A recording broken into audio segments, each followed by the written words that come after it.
Hello everyone, welcome to the review of Unit 7, Teen Entrepreneur. Now to give you a quick recap of what we talked about earlier was a freshman at Harvard University, Hong Seung-won, and he actually, at the age of 17, not only is he a Harvard freshman, but he started 2 companies. And previously I talked about his clothing company or design company that kind of creates this unisex clothing line that really doesn't conform to social standards of gender identity. Unisex.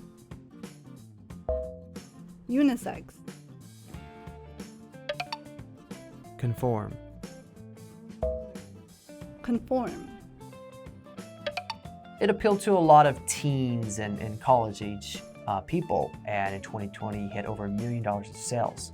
But even another greater achievement and advancement he's doing is creating a Braille watch for the visually impaired, which is, an advancement to really help these people. Because there's a lot of smartwatch advancement, but not in this area.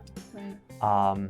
And it doesn't mean all blind people, but any various levels of visually impairment.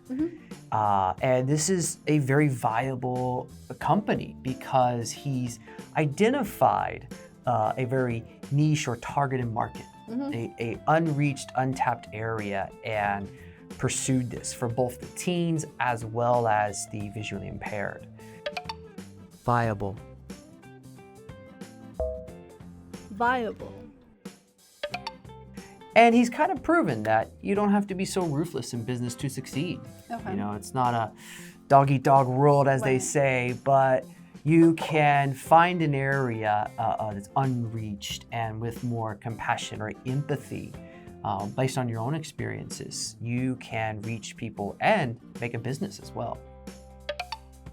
Ruthless. Ruthless. Empathy. Empathy. So I wanted to ask something out of the business area, but more about the visually impaired. What kind of accommodations or measures help visually impaired people in, our country, America, or Korea? I actually never really thought about it much before, but I started following a blind woman on YouTube. Okay. Because she's a very interesting person and she talks a lot about blindness and her guide dog. And I love dogs, so I was watching her and she talks a lot about accessible, universal design.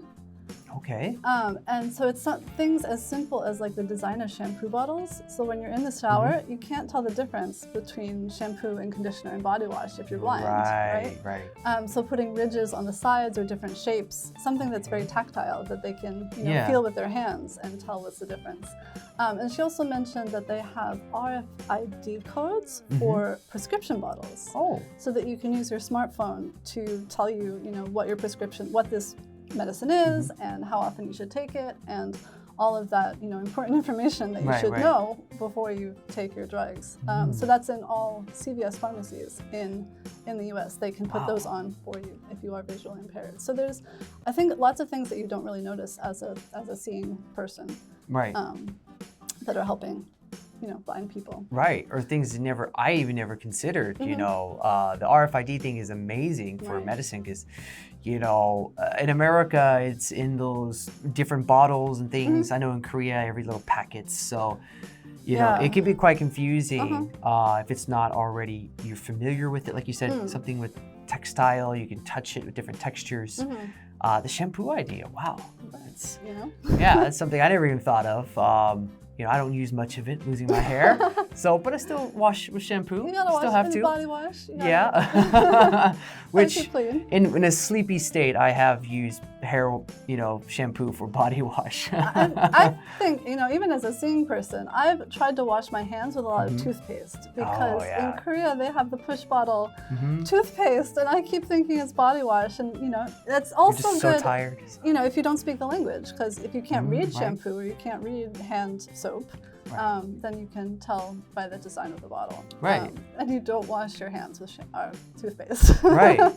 And you had mentioned for this woman, she had a guide dog, which I know is a very big accommodation in the U.S. no business can reject or not allow somebody with a proper certified dog into the facility. My university, I saw several times.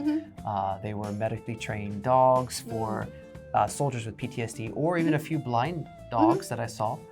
They're very, very important to their life. Yes.